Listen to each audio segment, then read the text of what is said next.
네, 지금부터는 투자해놓은 시간으로 이어가 보겠습니다. 오늘 장에 나온 핫한 이슈들과 종목들 한 큐에 정리하고 또 남은 오후장 전략까지 한번 세워보도록 할게요. 오늘은 위즈웨이브 이권희 대표, ISS 김태성 본부장 두 분과 함께하겠습니다. 어서 오세요. 네, 안녕하세요. 안녕하세요. 네, 또 마지막 순서로는 탑픽주가 준비되어 있습니다. 오늘의 두 분의 탑픽주는 무엇일지 마지막 순서에 공개해 보도록 하겠고요. 먼저 윗꼬리가 달린 반도체 섹터 이야기부터 해보겠습니다. 지난주 미국 증시에서 마이크론을 비롯한 반도체 기업들이 급등하면서 필라델피아 반도체 지수가 급등 마감했습니다. 이 영향에 오늘 장 초반만 하더라도 삼성전자와 SK하이닉스 반도체 대장주들의 분위기가 좋았는데요. 현재 삼성전자는 보합권 수준까지 내려왔고요. SK하이닉스도 강보합권에서 움직이면서 지금 상승분을 대부분 다 반납한 상황입니다. 최근 삼성전자로 개인 투자자들의 어마어마한 매수세가 붙고 있는데 먼저 이권희 대표님.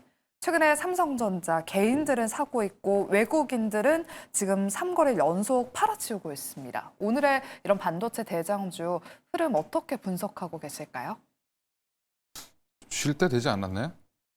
그죠? 건강한 조정인가요, 그러면? 단기간에 많이 올랐기 때문에 좀 쉬어주는 게 사실은 또 다시 한번 상승하는 데 큰 힘이 될 걸로 생각을 하고 있고요. 지금 현재 외국인들의 수급은 그냥 선물과 연동되는 일시적인 수급이다라고 생각하시면 될 것 같습니다. 그래서 오히려 이제 제 생각은 지난번에 이제 11월 달부터 11월 초부터 해서 이번에 상승이 나오기 전이 이제 12월 말까지, 12월 한 중순까지 계속 삼성전자 기간 조정 받았거든요. 그때 이제 삼성전자가 나쁘다는 얘기는 하나도 없었는데 그냥 눌렀습니다. 그때 제가 선물 옵션 관련돼서 얘기를 많이 드렸는데 지금도 이제 거기서 한번 계단으로 한번 확 올라온 다음에 조금 단기 정도 속도 조절하는 걸로 보이고요.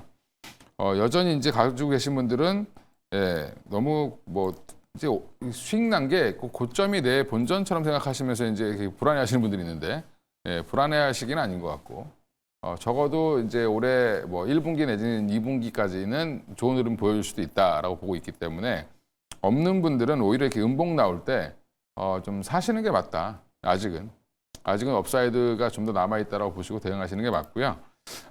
근데 이제 꼭 삼성전자 하이닉스만 사야 되냐 이건 또 아닐 수 있죠.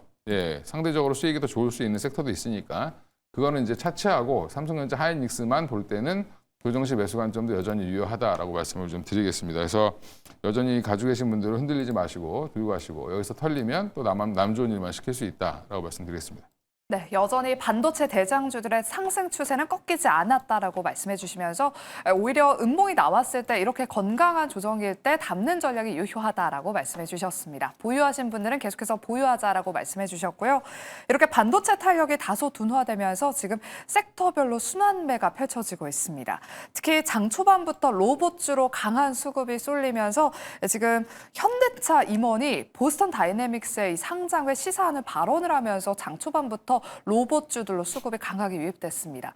그래서 그 보스턴 다이내믹스의 한 지분 11%대를 보유하고 있는 현대글로비스가 장 초반에 또 급등하기도 했는데요. 김태성 본부장님. 네. 또 여기에다가 일론 머스크가 주말 동안에 뉴스를 보니까 3년 안에 로봇이 외과 의사를 대체할 수 있다. 이제 힘들게 의사 준비하지 말라. 이런 발언을 하면서 또 많은 분들의 그런 주목을 사기도 했습니다. CS 이후에도 이렇게 로봇주들 시세가 이어지고 있는데 로봇주들은 계속해서 올해 내내 좀 봐야 될지 아니면 수익이 좀 나고 있으면 지금쯤이면 이제 좀 수익을 챙겨봐야 될 때일까요? 일단 로봇주를 이제 명확하게 나누실 필요는 있을 것 같습니다. 제가 계속 좀 말씀드렸던 전략은 자동차 부품과 자동차를 만들면서 로봇에 진출한 기업은 따로 봐야 될 것 같고 기존에 이제 로봇주로 불려왔던 기업들 같은 경우에는 만약 일정 부분 수익이 나고 계시다면 저는 수익을 조금은 챙기셨다가 추후에 가격이라든지 기간 조정이 나왔을 때 다시 담아도 괜찮다라고 보여집니다. 대신에 자동차 쪽을 하면서 로봇 쪽의 신사업 성장 동력을 가지고 있는 기업들, 대표적으로 현대차, 현대모비스, 현대글로비스, 글로비스는 제외하고요. 현대위아, HL만도, SL 같은 경우, 혹은 현대오토에버 같은 경우에는 사실 이제 매도하실 필요는 아직은 없어 보입니다. 그러니까 앞서 대표님께서 반도체 이야기하실 때 지금 자동차 혹은 로봇 쪽도 최근에 고점을 이제 어떻게 보면 본전이라고 생각을 하시고 조금만 밀려 내려와도 굉장히 스트레스를 좀 많이 받아 계시는 개인 투자자분들이 많으실 것 같은데, 현대차는 지금의 밸류 기준으로 봐도 이렇게 많이 올라왔음에도 불구하고 저평가 구간이다라고 좀 보여집니다. 그래서 자동차 플러스 로봇 쪽에 대해서는 저는 여전히 보유를 하시거나 아니면 추후에 조정이 나오게 된다면 비중을 확대하는 것에 찬성이에요. 하지만 기존에 로봇만 했던 기업들이 있습니다. 특히나 휴머노이드 쪽에 이제 진출되어 있어서 우리에게 굉장히 익숙한 기업들 많은데, 그 기업들의 공통적인 문제점은 뭐냐면 다들 시가총액이 이미 너무 올라와 있어요. 어떤 기준으로? 본인들의 분기 실적 대비 이미 고평가에 진입한 기업들이 다소 많아 보이는 요소들이 있어서 이쪽 부분은 나눠서 좀 생각하셔야 될 것 같고, 이번에 CES에서 현대 아틀라스가 굉장히 좋은 퍼포먼스를 보이다 보니까 아무래도 이제 새롭게 이제 등극하는 기업들, 링크 솔루션이라든지 한국 PIM이라든지 이러한 기업들의 시세가 굉장히 강한 모습을 좀 보이고 있어서, 만약 단기적으로 접근을 하실 분들은 이쪽에 대한 관심도를 한번 높여가 보시는 게 좋을 것 같고, 결국엔 산업용 로봇에 대한 관심도가 가장 먼저 불을 지폈지만 최종 목적지, 최종 종착지는 결국 휴머노이드임을 이번에 CES에서 이제 우리가 봤기 때문에, 또 CES와 연관해서 또 볼 수 있는 쪽에서는 한라캐스트와 같은 기업들도 꼭 한번 체크를 해보자라는 의견. 그리고 여기에 추가적으로 하나 더 좀 이야기를 드려보면, 현대 아틀라스는 굉장히 좋은 호평을 받았습니다. 반대로 LG의 로봇은 그렇게까지 좋은 호평을 받지 않았기 때문에 LG 쪽에 지금 물려있는 밸류체인 중에 가장 우리에게 익숙한 기업이 세 가지가 있죠. 로보티즈, 로보스터, 하이젠, R&M. 이쪽에 대해서는 조정을 약간의 리스크 관리 차원에서의 대응이 조금 필요하지 않겠는가라는 의견 드려보도록 하겠습니다. 네, 한국 PIM, 링크 솔루션, 한라캐스트까지 몇 가지 기업들 특징으로 언급을 해주셨으니까요. 눈여겨보시기 바라겠습니다. 그리고 오늘 로봇주 안에서 보니까 KH바텍이 여전히 상한가에 거래가 되고 있습니다. 저도 KH바텍이 급등을 하길래 이 기업 스마트폰 관련 종목 아닌가 하고 살펴봤더니 레인보우 로보틱스의 로봇용 부품 공급 계약을 따냈다는 소식을 전하면서 이제 사업을 확장하는 흐름을 받으면서 또 시장에서 크게 주목을 받고 있습니다. 이건희 대표님, 이 소식으로 이제 KH바텍이 본격적으로 로봇 밸류체인에 합류하는 것인지, 그리고 최근에 여러 기업들이 이렇게 로봇 모멘텀을 받으면서 밸류체인 관련주로 막 묶이기도 하더라고요. 뭐 후속 기업들도 좀 봐도 괜찮을지도 의견 주실게요. 제 로봇에 대한 관심은 이제 계속 확산되고 있는 거죠. 이제 로봇 안에 들어가는 뭐 카메라부터 시작해서 이제 이거는 이제 협동 로봇 관련된 외장 케이스 부품인데, 뭐 53종이라 된다고 하는데, 일단 틀이죠, 그냥. 예, 어떻게 보면 뭐 껍데기 만들어주는 건데, 그러니까 서진 시스템이 이제 ESS 케이스 만들어주는 거랑 비슷한 거 이렇게 생각하시면 될 것 같고요. 기존에 이제 어차피 이제 그 KH바텍이 잘하는 게 다이캐스팅을 통해서 이제 본인들이 이 힌지를 주로 외장 힌지를 많이 만들었던 회사인데, 이 회사가 이제 이걸로 다시 한번 새로운 사업을 했다라는 거에 이게 상한가를 충분히 갈 수 있는 그런 뉴스라고 생각하고요. 근데 중요한 건 이제 레인보우 로보틱스가 얼마나 협동 로봇을 많이 생산하느냐. 물량이 이제 중요하겠죠, 앞으로. 예, 그래서 진짜로 숫자가 얼마큼 나오는지. 생각보다 53종인데, 다 합쳐가지고 뭐 한 2,000개 나간다. 이러면 뭐 의미가 없잖아요. 그죠? 네. 예. 그래서 이제 앞으로 지금 레인보우 로보틱스의 가장 큰 문제는 사실은 이제 아직은 R&D 기업에 거의 시제품이나 생산하지 아직 공장도 대규모로 갖고 있지 않고 있고, 이제 전혀 모르실 텐데 직원 수 보시면 굉장히 연구원들 중심으로 있습니다, 아직도. 그러면 이거를 이제 삼성전자가 얼마나 확대를 하면서 로봇 시장에서 좀 공장 규모를 키우고 물량을 많이 만들어내는지 여부에 따라서 KH바텍이 예전에 이제 우리 가만히 생각해 보시면 원통형 배터리 나오면서 그 원통형 배터리 만들어주는 케이스 회사들, TCC 스틸 같은 회사들 엄청 올랐잖아요. 네. 예, 그런 정도의 이제 여파를 생각하시면 되겠죠. 근데 중요한 건 이제 아직 로봇 사업이 기대는 굉장히 큰데, 실제 우리가 지금 시장에서 보는 것만큼 실제 생산 규모는 크지 않기 때문에 그 부분을 이제 어떻게 조정하느냐. 그래서 요즘에는 이제 현대차 그룹 쪽으로 많이 몰리는 이유가, 거기는 짓는다 그러면 금방 짓죠. 그렇죠. 예. 근데 이제 삼성전자가 이제 앞으로 레인보우 로보틱스에 어떤 투자를 할지를 좀 지켜보시는 게 좋을 것 같습니다. 네, 지금은 기대감만으로 오르는 감이 없지 않아 있기 때문에 이 부분도 잘 참고하셔서 대응해 보시기 바라겠습니다. 네, 다음은 원전을 비롯한 전력 쪽 이야기 나눠보도록 할게요. 지난주 메타가 AI 데이터 센터에 필요한 전력 확보를 위해서 미국 에너지가 비스트라와 오클로, 테라파워와 함께 6.6기가와트 규모의 전력을 공급받는 계약을 체결했습니다. 이 훈풍이 오늘 국내 원전 관련 종목들로 이어지면서 두산 에너빌리티를 비롯한 원전주들이 오늘 강하게 상승하고 있는데요. 김태성 본부장님, 네. 지금 또 장중에 현대건설이 상승폭을 더 키우면서 두 자릿수대 급등세를 보이고 있습니다. 지난주에 저희가 조방원 중에 조선과 방산이 차례가 한번 왔으니까 다음은 원전 오지 않을까 했는데 바로 오늘 또 네. 시세를 주고 있네요. 원전주에 대한 생각은 어떠세요? 일단 뭐 원전뿐만 아니라 에너지 종합상사 기업들의 주가는 미국 시장에서도 굉장히 좋은 흐름이었었거든요. 물론 이제 그 에너지원에 대한 중심이 언제는 원전이었다가 언제는 태양광이었다가 언제는 뭐 전력기기였다 이렇게 돌아가는 것일 뿐 전력에 대한 관심도는 작년부터 올해 그리고 이제 반도체 산업 마지막까지도 우리 투자자분들이 계속 관심을 기울여야 되는 분야라고 저는 생각을 합니다. 일단 두산 에너빌리티의 가장 큰 강점 중에 강점은 뭐냐면 이 가스터빈이라고 하는 시장이 이제는 너무 당연하다라고 느껴지시겠지만 한 번 더 체크를 드려보면 미국에서는 가스터빈을 만드는 회사가 굉장히 많습니다. 그러니까 대표적으로 항공기 부품을 만드는 회사는 전체적으로 다 이 가스터빈을 만들 수 있다고 보시면 됩니다. 그런 지금 미국 본토에서 두산 에너빌리티의 기술력과 단가가 지금 먹히고 있다는 게 중요 포인트라는 거죠.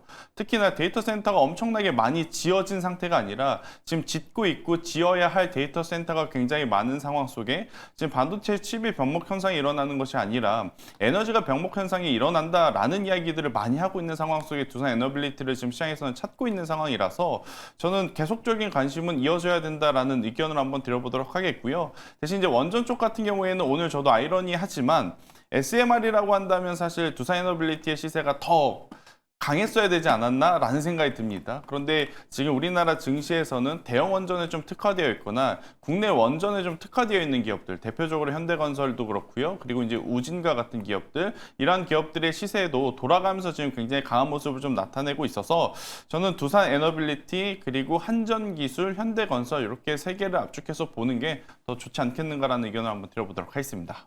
네, 새 기업으로 압축해서 흐름 체크해보자라고 말씀해 주셨습니다. 그리고 메타뿐만 아니라 지금 빅테크 기업들이 전력 확보를 위해서 힘을 쏟고 있습니다.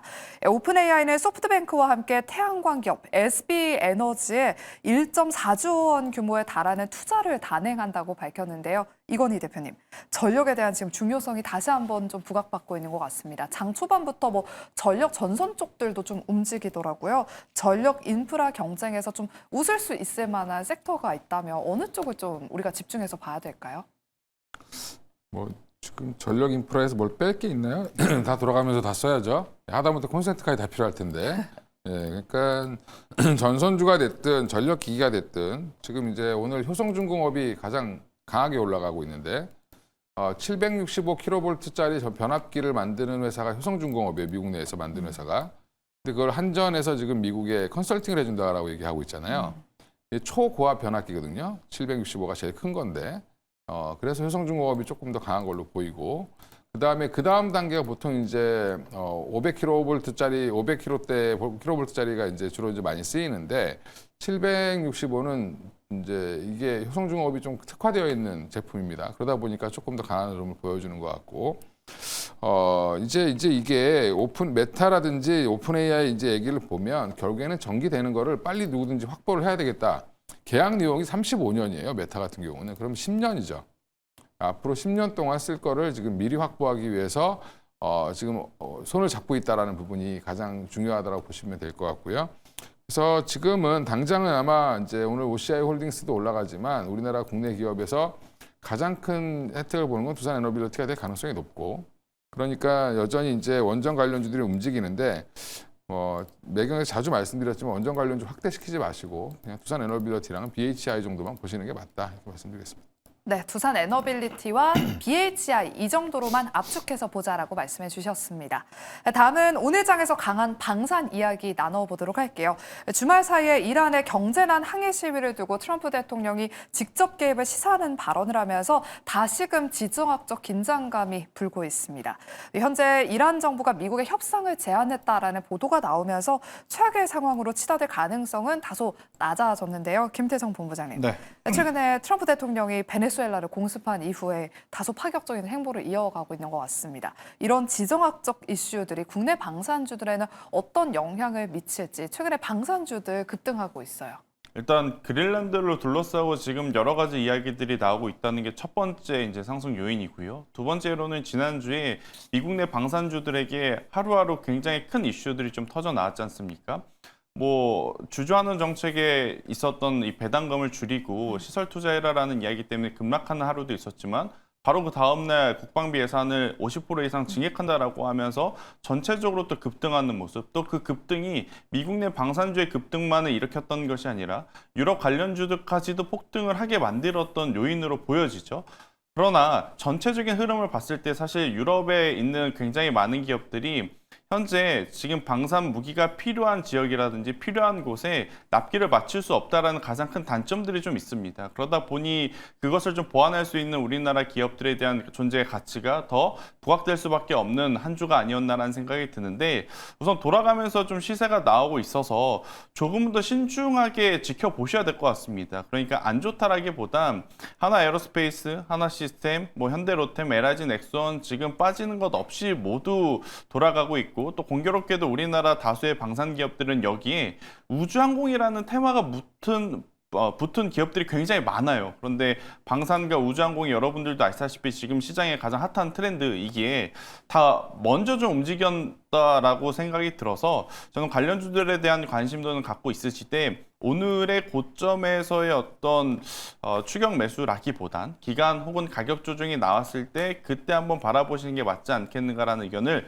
저는 조심스럽게 드리도록 하겠습니다. 네, 방산주들 지금 따라붙기보다는 약간의 조정이 나왔을 때 접근을 해보자라고 말씀해 주셨습니다. 그리고 최근에 방산 안에서도 우주항공 모멘텀이 있는 쪽은 더 강합니다. 스페이스X IPO가 쏘아올린 이 우주항공 관련 종목들의 상승 랠리가 오늘도 펼쳐지고 있는데요. 스페이스X 상장 모멘텀이 여전히 식지 않았는데 앨런 머스크가 이란 반정부 시위에 스타링크를 지원하겠다라고 검토하겠다라는 소식이 알려지면서 오늘 또 상승 트리거로 작용하고 있습니다. 여전히 지금 우주항공 관련주 내에서 이노스페이스가 20% 넘는 급등세를 유지하고 있고요. 지금 우주항공 관련 종목들이 1월이 시작된 지 보름도 채 되지 않아서 뭐 40% 넘게 지금 상승률을 기록하고 있는 종목들이 있습니다. 이건희 대표님, 이노스페이스 그때 브라질에서 발산 이후에 뭐 루미르도 1분기에 여러 번 뭐 발사한다고 하고 나라 스페이스 테크놀로지도 올해 4번인가 뭐 계획한다라는 그런 뉴스를 제가 보기도 했거든요. 올해 계속해서 우주항공 발사 이야기도 나올 것 같은데 네. 지금 접근하기에는 늦었을까요? 네, 늦었어요? 늦은 것 같습니다. 네.